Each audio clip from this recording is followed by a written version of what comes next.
बहुत सारे भाई कंफ्यूजन का शिकार हो जाते हैं जब उनका वर्क परमिट आ जाता है। हमें कौन सी इंश्योरेंस लगानी है, क्या करना है नेक्स्ट, क्या नहीं करना, चेकलिस्ट में कुछ अपडेट आई है या नहीं, क्योंकि चेकलिस्ट वो जो खोल के देखते हैं उस पे 1 लाख कवरेज लिखी होती है।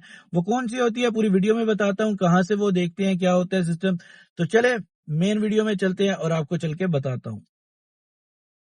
अस्सलाम वालेकुम, welcome back to another brand new video. तो आज की इस वीडियो में हम जो बात करने जा रहे हैं, बहुत सारे भाइयों की इस चीज की प्रॉब्लम फेस कर रहे हैं कि भाई जब हमारा वर्क परमिट आ जाता है तो हमने क्या क्या करना होता है, नेक्स्ट स्टेप क्या होता है। ठीक है, क्योंकि ये साथ साथ वीडियो बनाने का मकसद ये है, जिनके तो वीजे लग जाते हैं, ठीक है, उनको तो हालात उनने तो ना वीडियो देखनी है ना कुछ। जो भाई अभी जिनके वर्क परमिट आ रहे होते हैं या आ चुके होते हैं वो बहुत परेशान होते हैं। उनमें इंश्योरेंस इनको परेशान करती है, होटल बुकिंग करती है, लीज एग्रीमेंट करता है, दूसरे डॉक्यूमेंट्स होते हैं जो वो परेशान करते हैं। ये सारी चीजें ना मैटर करती हैं उनके लिए कि इनको कैसे लेके हमने चलना है। ठीक है, एक एक चीज आपके साथ शेयर करूंगा, आपने वीडियो को टिल एंड तक देखना है और साथ में चैनल को सब्सक्राइब भी कर लेना है, शेयर भी कर देना है अपने दोस्तों के साथ और फ्रेंड्स के साथ जो अप्लाई कर रहे हैं या सोच रहे हैं माल्टा का वर्क वीजा अप्लाई करने के लिए। ठीक है, तो स्टार्ट करते हैं आज की वीडियो। सबसे पहले जब आपका वर्क परमिट आ जाता है, like approval in principle letter आ जाता है, तो जैसे ही वो डाउनलोड करते हैं, पीडीएफ फाइल ओपन करते हैं, तो बहुत सारे भाई स्क्रीनशॉट लेके मुझे भेजते हैं कि भाई हमें इंश्योरेंस चाहिए जो 1 लाख कवरेज करती हो और 1 साल की होनी चाहिए। ठीक है, वो क्यों कंफ्यूजन का शिकार होते हैं वो बताता हूँ। क्योंकि वो जब एआईपी खोलते हैं उसके नीचे लिखा होता है, चेकलिस्ट होती है एक बनी हुई ना, ये रिक्वायरमेंट जो जो होती है। ठीक है, लेकिन आप भाइयों को जब ये नहीं पता चलता कि ये जो रिक्वायरमेंट है ये आपने माल्टा में जाके फुलफिल करनी है।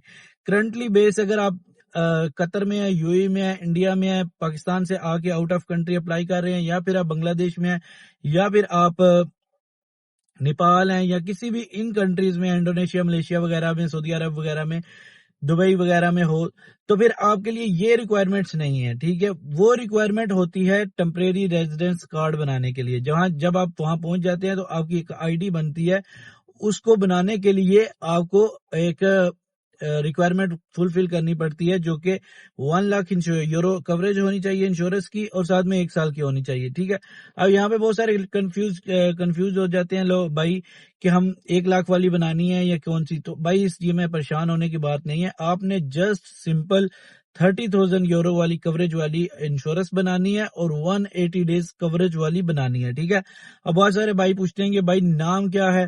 भाई मैं प्रमोशन तो नहीं कर सकता ना यहाँ कंपनी की, अगर मैं कंपनी की प्रमोशन करूंगा तो मुझे क्या फायदा। ठीक है, आप उसकी ले लें, इसकी ले लें। ठीक है, तो मैं सिर्फ आपको यही गाइड कर सकता हूँ जिस कंट्री में है। मुझे तो पता है किस कंट्री में कौन सी बेस्ट है कौन सी नहीं, लेकिन मैं यहाँ पे प्रमोशन नहीं कर रहा क्योंकि मुझे कंपनी कुछ भी नहीं दे रही। ठीक है, तो आपने जिस कंट्री में, सऊदीया में है, तो वहां आप चेक कर लें आपको कौन सी इंश्योरेंस 180 डेज कवरेज कर रही है, साथ में 30,000 यूरो कवरेज कर रही है। ठीक है, इसके बाद डमी टिकट का होता है, वो रूट आपने सिलेक्ट करना है जो कि चेकलिस्ट में मेंशन है कि आप आउट ऑफ शेंजन एरिया में कोई भी रूट, कोई भी एयरलाइन चूज कर सकते हैं। ठीक है, क्लियर हो गया ये चीजें। इसके बाद आ जाते हैं फॉर्म फिलिंग का। फॉर्म फिलिंग चेंज होता रहता है टाइम टू टाइम। रिसेंटली सऊदीया में चेंज हो गया, यूएई में नहीं चेंज हुआ, तो ये टाइम टू टाइम चेंज होता रहता है। ये आप अपडेट कर ले सकते हैं वीएफएस की वेबसाइट से जाके। ठीक हो गया, अब आते हैं होटल बुकिंग और लीज एग्रीमेंट पे। ये बहुत बड़ा एक कंफ्यूजन होता है उन भाइयों के लिए जिनके वर्क परमिट आ जाते हैं और वो नेक्स्ट स्टेप ले रहे होते हैं। देखिए, जब आपका वर्क परमिट आ जाता है तो आपने नेक्स्ट स्टेप जो लेना होता है, उसके साथ होटल बुकिंग बहुत मैटर करता है या लीज एग्रीमेंट, क्योंकि बहुत सारी कंपनीज नहीं देती। जैसे ओजो ग्रुप एक ब्रांड है, बहुत बड़ी कंपनी है, वो आपको नहीं प्रोवाइड करती। ठीक है, डीबी ग्रुप वाले प्रोवाइड कर देते हैं। इसके बाद आ जाते हैं ई कैब वाले हैं, वो भी प्रोवाइड कर देते हैं, चाहे वो टेम्परेरी प्रोवाइड कर रहे होते हैं या ओरिजिनली प्रोवाइड कर रहे होते हैं, या फिर जो छोटी मोटी कंपनीज होती हैं वो भी प्रोवाइड कर देती हैं, क्योंकि उन्होंने अपना स्टाफ एक ही प्लेस पे रखना होता है। लेकिन अगर नहीं करते तो फिर आपके पास दो ऑप्शन है, एक होता है लीज एग्रीमेंट, दूसरा होता है होटल बुकिंग। अब होटल बुकिंग कैसे आपने करनी है? होटल बुकिंग आप सिंपल कंफर्म होटल बुकिंग किसी भी वेबसाइट से जाके कर लें, आपको जो भी इजी लगे। ठीक है, वो कर ले, जाके सबमिशन करें, उसमें भी कोई इशू नहीं आएगा आपका। नेक्स्ट होता है लीज एग्रीमेंट। दोनों में कोई डिफरेंस नहीं है, आप होटल बुकिंग लगाएं या लीज एग्रीमेंट लगाएं, दोनों चल जाते हैं, ठीक है। इसमें किसी किस्म की परेशानी की जरूरत नहीं है कि आपने लीज एग्रीमेंट ही लगाना है या फिर आपने hotel booking. Depend on the your budget. अगर आपका बजट है तो आप लीज एग्रीमेंट लगा सकते हैं, नहीं है तो होटल बुकिंग भी लगा सकते हैं, सेम है, कोई इशू नहीं आएगा इससे फाइल पे, ठीक है। लेकिन होटल बुकिंग देख के लगाना होता है कि कौन सा बेस्ट है, कौन सी वेबसाइट बेस्ट दे रही है, कौन सा कंफर्म दे रही है, क्योंकि अगर वेरीफाई किया जाए, अगर एम्बेसी वेरीफाई करती है या माल्टा डेंटिया वाले वेरीफाई करते हैं, सीवीयू वाले, तो वो वेरीफाई हो जाए कि वाकई कंफर्म होटल बुकिंग लगी हुई है, ठीक है।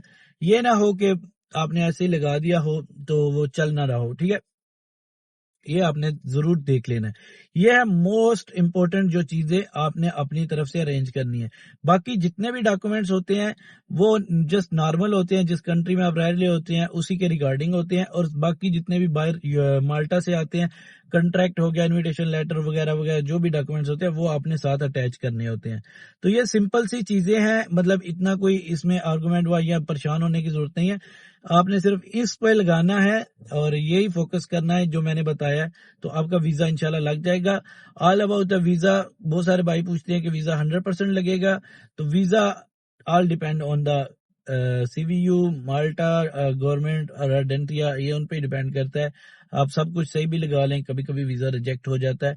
तो आज की वीडियो यही थी, उम्मीद है आपको ये इन्फॉर्मेशन अच्छी लगी होगी। अच्छी लगी शेयर कर दें, चैनल को सब्सक्राइब कर दें। मिलते हैं नई वीडियो के साथ, तब तक के लिए अल्लाह हाफिज।